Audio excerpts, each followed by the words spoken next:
Buenas, a continuación vamos a presentar la tarea de circuitos discretos correspondiente al amplificador de compuerta común o common gate. Los integrantes son Azofeifa Jiménez Alonso, Bolaños Murillo Emanuel, Esquivel Flores Brian y Luna Herrera José David. En primer lugar vamos a explicar en qué consiste este circuito.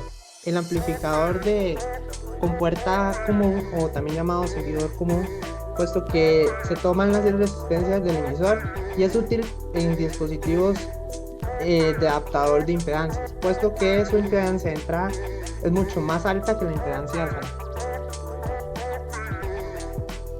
Sus usos prácticos. Es útil, por ejemplo, en receptores CMOS, especialmente cuando se opera cerca de las limitaciones de frecuencia del FET.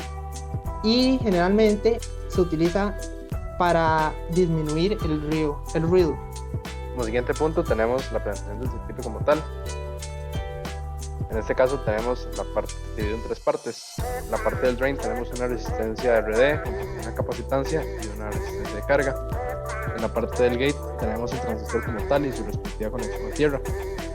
Y en la parte del source tenemos una capacitancia, todo conectado con una fuente de voltaje y una fuente de corriente, ambas conectadas a tierra.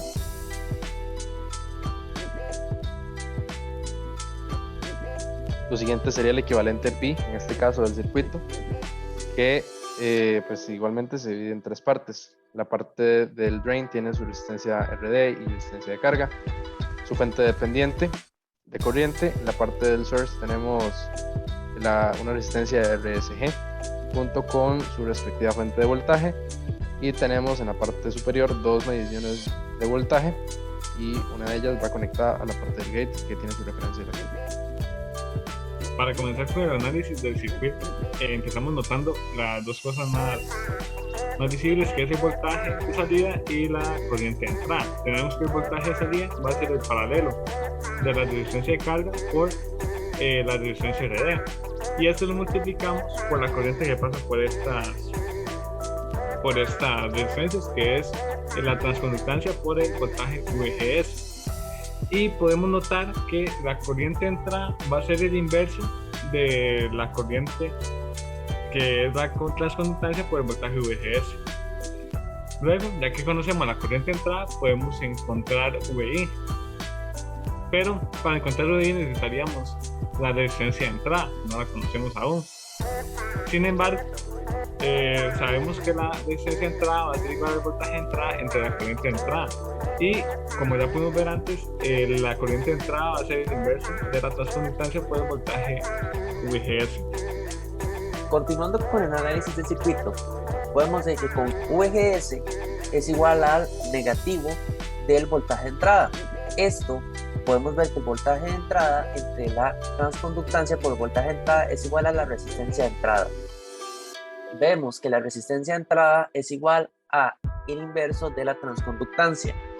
Conociendo la resistencia de entrada, se puede ver que el voltaje de entrada con una diferencia de voltajes. El voltaje de entrada es igual al voltaje de la señal menos el voltaje de la resistencia de la señal. Esto también se puede ver como el voltaje de la resistencia de la señal es igual a la resistencia de la señal por la transconductancia por el voltaje de entrada. También esto podemos transformarlo y verlo como el voltaje de entrada es igual al voltaje de la señal menos la resistencia de la señal multiplicado por la transconductancia y a la vez multiplicada por el voltaje de entrada.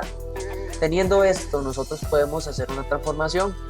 Podemos pasar la multiplicación anterior al otro lado como un elemento positivo. De aquí podemos sacar un factor común, que es el voltaje de entrada, y esto igualarlo al voltaje de la señal. Finalmente, nosotros despejamos de aquí el voltaje de entrada, obteniendo el voltaje de la señal entre 1 más la resistencia de la señal por la transconductancia. Finalmente, la resistencia de salida es igual a la resistencia D y la resistencia L, siendo estas dos que están en posición paralela. Muchas gracias por su atención. Espero que haya entendido este tema.